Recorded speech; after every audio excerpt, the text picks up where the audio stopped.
ஸ்ரீ குருப்யோ நமः. பெரிவாச்சரணம். ஹரஹர சங்கர, ஜெய ஜெய சங்கர. நாயன்மார்கள் சரித்தம். பிரதோஷ மாமாவுடைய கண்டினியூஷன் மாதிரியே வருதுன்னு நினைக்கிறேன்.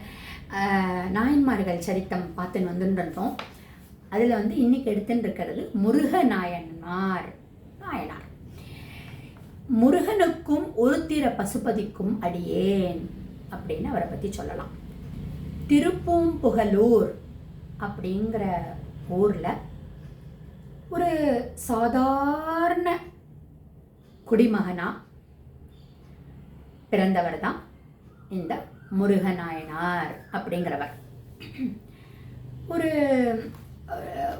குழந்தையிலிருந்தே, குழந்தைன்னா 2-3 வயசுலேருந்தே ரொம்ப அந்த சின்ன இதுலேருந்தே ஜென்மாந்திர தொடர்புன்னு சொல்லுவோம் இல்லையா, அந்த மாதிரி அந்த ஒரு வாசம், பூர்வ ஜென்மத்தினுடைய வாசத்தினாலேயோ என்னமோ தெரியல, அந்த சிவன் நமச்சிவாயன்ற அந்த ஒலி கேட்டாலே அந்த குழந்தை எகிரி எகிரி எகிரி குதிக்குமா.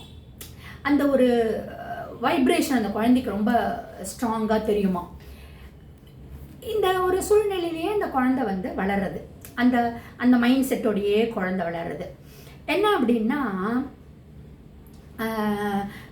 காத்தால் பாருங்கோ 5 வயசு 6 வயசுலேருந்தே பக்கத்தில் இருக்கிற தோட்டத்திலேருந்து பூக்கள்லாம் பறித்து அதெல்லாம் ஒரு மாலையாக தொடுத்து அதை கொண்டு போய் சிவபெருமான் சன்னதியில் சமர்ப்பணம் பண்ணுறார். எப்படி? குழந்தை 4 வயசு 5 வயசு தான். என்னென்னா, எல்லாரும் குழந்தைலாம் அப்படியே பழக்க பொறிக்கிறது தானே. இதில் என்ன பெரிய இருக்குன்னா, அந்த குழந்தையா இருக்கிற பொறிச்சவே நம்ம பார்த்துருக்கோம், பார்ப்போம். நம்ம சில குழந்தைலாம் கொஞ்சம் நாட்டியாக இருக்கும், இப்போ வடுக்குன்னு ப்ளக் பண்ண. ஏன் நாம்ளே பெரியவாளே கொஞ்சம் நிதானம் இல்லாமல் பொறிப்போம். அந்த காம்பில் அது இதுலேருந்து செடியிலேருந்து அப்படியே கொஞ்சம் இதுவாகிற மாதிரி, ஷேக்கே ஆகிற மாதிரி பொறிப்போம் நம்ம.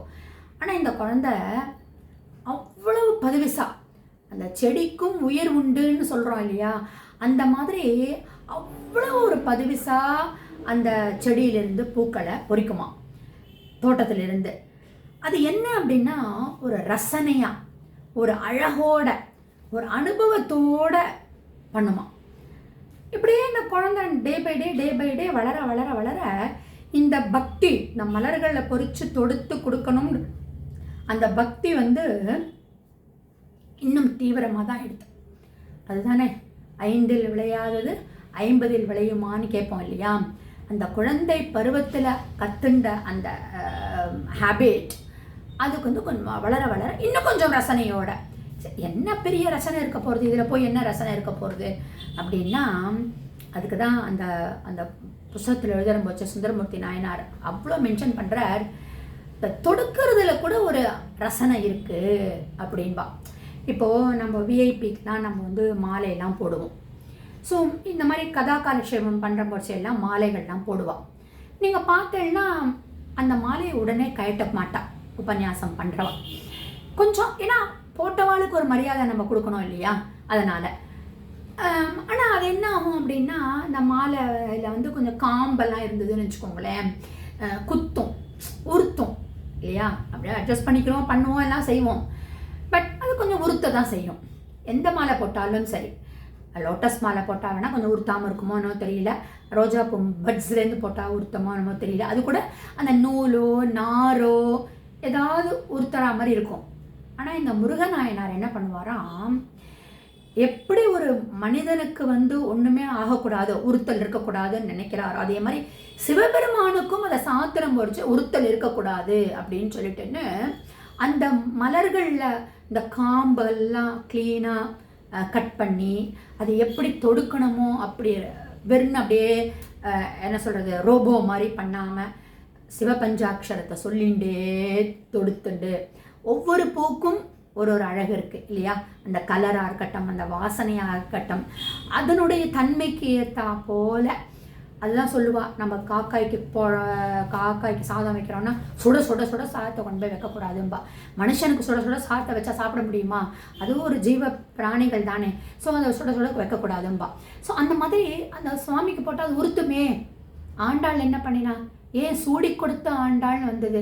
தான் போட்டுண்டா சந்தோஷப்பட்டுண்டாங்கிறத விட அது தனக்கு எப்படி ஆனந்தத்தை கொடுக்கறதோ அதே மாதிரி கிருஷ்ணருக்கும் ஆனந்தத்தை கொடுக்கணும்னு தானே அவன் நினச்சா. அது மாதிரி ஒரு ரசனையோட மாலைகளை தொடுப்பாராம். அதில் வண்டுகள்லாம் இருக்கும் இல்லையா, மகரந்தத்தை சக் பண்ணுறதுக்கு. அதை டிஸ்டர்ப் பண்ண மாட்டாராம். அந்த வண்டுகள்லாம் இருந்தபோது, பட்டர்ஃப்ளைலாம் இருந்தபோது அதை டிஸ்டர்ப் பண்ணாமல் அடுத்ததுக்கு போய்ட்டு வரோம். இப்படி ஒரு பார்த்து ஒரு நேர்த்தியாக தன்னுடைய வேலைகளை செஞ்சுட்டு இருந்தாராம். அதான் சொல்லுவா, புண்ணியம் செய்வாருக்கு பூவுண்டு நீருண்டு அண்ணலும் அது கண்டு அருள் செய்யா நிற்கும் அப்படின்னு சொல்லுவா. ஸோ அந்த அந்த அந்த பூக்களுடைய தன்மை அது எப்படி இருக்கும், அது காம்பு எப்படி இருக்கும், அது உறுத்துமா உறுத்தாதா, சுகமாக இருக்குமா, இதெல்லாம் பண்ணி அழகாக தொடுத்து பஞ்சாட்சரத்தை சொல்லிண்டே தொடுத்து பண்ணுறார். பண்ணிட்டு வந்துட்டுருக்கார். சத் சித் ஆனந்த வடிவமாக அந்த மாலைகளை தொடுத்தாராம். இதில் என்ன இருக்குது, எங்கேருந்து வந்தது சத்து சித்து ஆனந்தம் அப்படின்னா? எப்படின்னா, சச்சிதானந்தமயமானது மலர். மலர் அப்படிங்கிறதே ஒரு சச்சிதானந்தமயமானது.